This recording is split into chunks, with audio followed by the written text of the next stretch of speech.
আমার দ্বাদশ শ্রেণীর ছাত্রছাত্রীরা, আজ এই ভিডিওতে আমরা আলোচনা করব দ্বাদশ শ্রেণীর 2025-এর যে গুরুত্বপূর্ণ বাংলা প্রশ্নগুলি সেই প্রশ্নগুলি সম্পর্কে।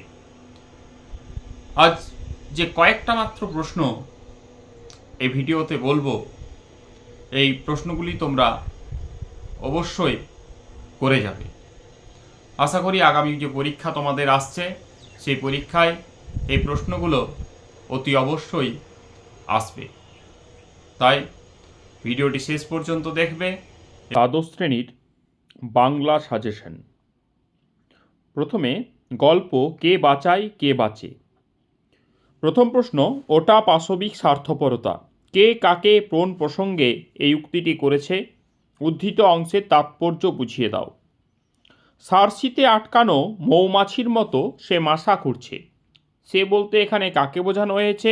তার এরূপ আচরণের কারণ ব্যাখ্যা করো। মৃত্যুঞ্জয়ের বাড়ির অবস্থা শোচনীয়। মৃত্যুঞ্জয় কে? মৃত্যুঞ্জয়ের বাড়ির অবস্থা শোচনীয় কেন? তার শোচনীয় অবস্থার পরিচয় দাও। চতুর্থ প্রশ্ন, গা থেকে এইছি, খেতে পাইনে বাবা, আমায় খেতে দাও। মৃত্যুঞ্জয়ের এই পরিবর্তন ও পরিণতির ইতিবৃত্ত সংক্ষেপে লিখো এবং লেখকের বক্তব্য বিশ্লেষণ করো। পরের প্রশ্ন, সেদিন আপিস যাবার পথে মৃত্যুঞ্জয় প্রথম দেখল অনাহারে মৃত্যু। এই মৃত্যু দেখার ফলে মৃত্যুঞ্জয়ের প্রাথমিক প্রতিক্রিয়া কী হয়েছিল? সিক্স প্রশ্ন, ভুরি ভোজনটা অন্যায়, কিন্তু না খেতে পেয়ে মরাটা উচিত নয় ভাই। বক্তাকে এইরূপ মন্তব্যের মধ্য দিয়ে বক্তার চরিত্রের কোন দিক আভাসিত হয়েছে? এরপরে আছে ভাত।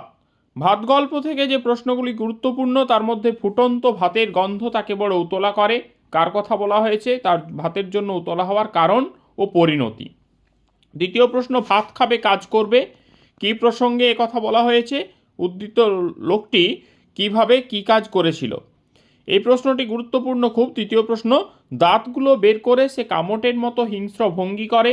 কে কার প্রতি এরূপ আচরণ করেছিল? তার এরূপ আচরণের কারণ বিশ্লেষণ করো।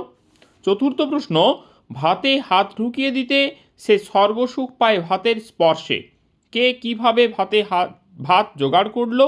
তার এই অনুভূতির কারণ ব্যাখ্যা করো। এরপর আছে ভারতবর্ষ। ভারতবর্ষ 2025-এ বিশেষ গুরুত্বপূর্ণ, কারণ 2024 সালে ভারতবর্ষ থেকে কোনো প্রশ্ন আসেনি। প্রথম প্রশ্ন, হঠাৎ বিকেলে এক অদ্ভুত দৃশ্য দেখা গেল। কোন দৃশ্যটিকে অদ্ভুত দৃশ্য বলা হয়েছে এবং কেন? দ্বিতীয়, দেখতে দেখতে প্রচণ্ড উত্তেজনা ছড়ালো চারিদিকে। প্রসঙ্গ উল্লেখ করে উত্তেজনাপূর্ণ ঘটনাটির বর্ণনা দাও। শেষ রোদের আলোয় সে দূরের দিকে ক্রমশ আবছা হয়ে গেল। কার কথা বলা হয়েছে? সে ক্রমশ আবছা হয়ে গেল কেন? এবং চতুর্থ প্রশ্ন, বুড়ির শরীর উজ্জ্বল রোদে তপ্ত বালিতে চিত হয়ে পড়ে রইল। বুড়ির চেহারা ও পোশাকের পরিচয় দাও। তার তপ্ত বালিতে পড়ে থাকার কারণ কি? ভারতবর্ষ তোমরা খুব ভালোভাবে করে যাবে। কবিতা থেকে রূপনারায়ণের কুলে থেকে করবে। মৃত্যুতে সকল দেনা শোধ করে দিতে। বক্তাকে মৃত্যুতে সকল দেনা বলতে কি বোঝানো হয়েছে? সেই দেনা শোধ করতে চেয়েছিলেন কবি। জানিলাম এ জগৎ স্বপ্ন নয়। রূপনারায়ণের কুলে কবিতা অবলম্বনে কবির এই ভাবনার তাৎপর্য লেখো। তৃতীয় প্রশ্ন, সত্য যে কঠিন, এই উপলব্ধিতে কবি কিভাবে উপনীত হলেন? চতুর্থ প্রশ্ন, আমৃত্যু দুঃখের তপস্যা এ জীবন। কবি কেন জীবনকে আমৃত্যু দুঃখের তপস্যা বলেছেন? কঠোর দুঃখের তপস্যা করে কবি কিভাবে আত্মস্বরূপ দেখতে পেয়েছেন? শিকার এবছর খুব গুরুত্বপূর্ণ। সেখান থেকে একটা প্রশ্ন সব থেকে গুরুত্বপূর্ণ, সেটা হচ্ছে ভোরের দৃশ্য। এছাড়া নাগরিক লালসায় নীল অমলিন প্রকৃতির মাঝে পবিত্র জীবন হারিয়ে যায় হিমশীতল মৃত্যুর আধারে। শিকার কবিতা সূত্রে অংশটির নিহিতার্থ লেখো। ভোরের জন্য অপেক্ষা করেছিল, কে অপেক্ষা করছিল এবং তার পরিণতি কী হলো? এবং আরেকটা প্রশ্ন হচ্ছে, আগুন জ্বলল আবার, এই আগুন জ্বলার কারণ কি? এবং প্রথমাংশে জ্বলা আগুনের সঙ্গে এই আগুন জ্বলার পার্থক্য কী? এরপর আছে ক্রন্দনরতা জননীর পাশে।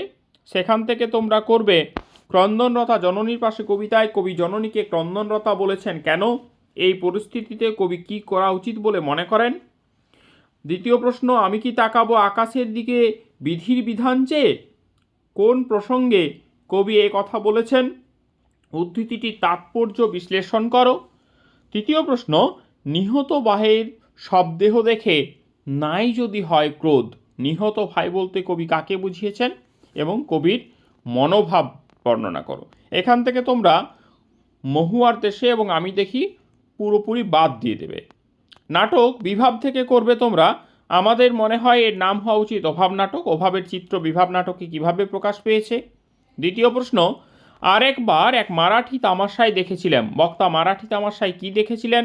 বক্তা কোন প্রসঙ্গে মারাঠি তামাশার কথা বলেছেন? তৃতীয় প্রশ্ন, কোথাও জীবনের খোরাক হাসির খোরাক নেই। বক্তা কে? কোথাও জীবনের খোরাক হাসির খোরাক নেই বলে বক্তা মনে করেছেন কেন? চতুর্থ প্রশ্ন, এটা খুব গুরুত্বপূর্ণ একটা প্রশ্ন। পৃথিবীতে সবচেয়ে পপুলার জিনিস হচ্ছে প্রেম।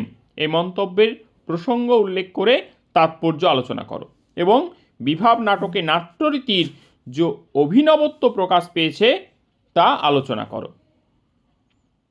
এরপর আছে নানা রঙের দিন। নানা রঙের দিন থেকে রজনীকান্তের চরিত্র করতে পারো তোমরা। এছাড়া নানা রঙের দিন নাটকের সূচনায় মঞ্চসজ্জার যে বর্ণনা আছে তা নিজের ভাষায় লিখো এবং নাটকটির নামকরণ সার্থকতা। এছাড়া শিল্পকে যে মানুষ ভালোবেসেছে তার বার্ধক্য নেই, মন্তব্যটির তাৎপর্য আলোচনা করো। চতুর্থ প্রশ্ন, অভিনেতা মানে একটা চাকর, একটা জোকার, একটা ক্লাউন। বক্তাকে তার এরূপ মনে হওয়ার কারণ কি? আন্তর্জাতিক কবিতা পড়তে জানে এমন এক মজুরের প্রশ্ন থেকে তোমরা করবে। ভারত জয় করেছিল তরুণ আলেকজান্ডার, একলাই নাকি? আলেকজান্ডারের পরিচয় দাও এবং এর মধ্য দিয়ে বক্তা কি বোঝাতে চেয়েছেন, এটা খুব গুরুত্বপূর্ণ। এছাড়া এত যে শুনি বাইজেন্টিয়াম, সেখানে কি সবাই প্রাসাদেই থাকতো? বাইজেন্টিয়াম কোথায় অবস্থিত? কবির এরূপ মন্তব্যের কারণ কি? তৃতীয় প্রশ্ন, পাতায় পাতায় জয়োৎসবের ভোজ বানাতো কারা? পাতায় পাতায় কাদের জয় লেখা? জয়োৎসবের ভোজ কথাটির অর্থ কি? যারা জয়োৎসবের ভোজ বানাতো তাদের প্রতি কবির যে মনোভাব তার পরিচয় দাও। এছাড়া আছে ভারতীয় গল্প অলৌকিক। অলৌকিক থেকে তোমরা করবে পাঞ্চা সাহেবের এক আশ্চর্য ঘটনার কথা জানতে পারি, ঘটনাটি ব্যাখ্যা করো।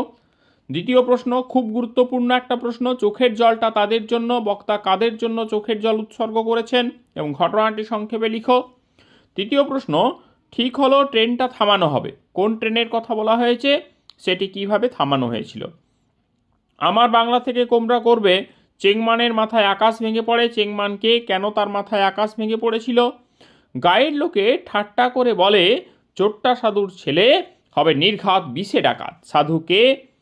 মেঘের গায়ে জেলখানা রচনাংশে সাধুর যে পরিচয় পাওয়া যায় তা নিজের ভাষায় লেখো। পরের প্রশ্ন, ডান দিকে কাঁটাতারে ঘেরা জেলখানার চৌহদ্দি। কোন জেলখানার কথা বলা হয়েছে?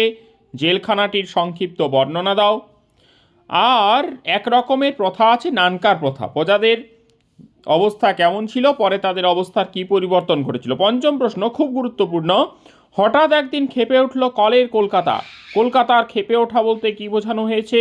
কলকাতার ক্ষেপে ওঠার ফল কি হয়েছিল? এই প্রশ্নটি আমার বাংলা থেকে সব থেকে গুরুত্বপূর্ণ বলে আমার মনে হয়। এরপর আছে ভাষা থেকে তোমরা করবে গুচ্ছধ্বনি এবং যুক্তধ্বনির পরিচয় দাও। অবিভাজ্য ধ্বনি কাকে বলে? দুটি অবিভাজ্য ধ্বনির পরিচয় দাও। রূপতত্ত্ব থেকে করবে প্রত্যয় কাকে বলে? প্রত্যয়ের শ্রেণীবিভাগ করো। মুন্ডমাল শব্দ কাকে বলে? উদাহরণ সহ বুঝিয়ে দাও। ক্লিপিং এবং ক্যানবেরি রূপমূল কাকে বলে? উদাহরণ সহ আলোচনা করো। এবং বাক্যতত্ত্ব থেকে গঠন অনুসারে বাক্য কয় প্রকার, কি কি এবং প্রত্যেক ভাগের উদাহরণ দাও। শব্দার্থ তত্ত্ব থেকে তোমরা করতে পারো শব্দার্থের প্রসার ও রূপান্তর বলতে কি বোঝো। বাংলা সাহিত্যের ইতিহাস থেকে গান থেকে তোমরা করবে কাজী নজরুল ইসলাম এবং রজনীকান্ত সেনের অবদান। এছাড়া লোকসঙ্গীতটা করতে পারো তোমরা। চিত্রকলা থেকে যামিনী রায় এবং রামকিঙ্কর বেইজের অবদান। পট শব্দটির অর্থ কী? পটশিল্পের সংক্ষিপ্ত পরিচয় দাও। চলচ্চিত্র থেকে ঋত্বিক ঘটক এবং মৃণাল সেনের অবদান লিখো এবং ক্রীড়া সাহিত্য থেকে সৌরভ গাঙ্গুলির কৃতিত্বের পরিচয় দাও। প্রবন্ধ রচনা থেকে সাজেশন করা খুব কঠিন, তবে এবছর তোমাদের যে জীবনী বিষয়ক থেকে আসতে পারে নারায়ণ দেবনাথ এবং মধুসূদন দত্ত। আশা করি এই বাংলা যে সাজেশন এখানে বলা হলো সেগুলি থেকে আসার সম্ভাবনা প্রবল।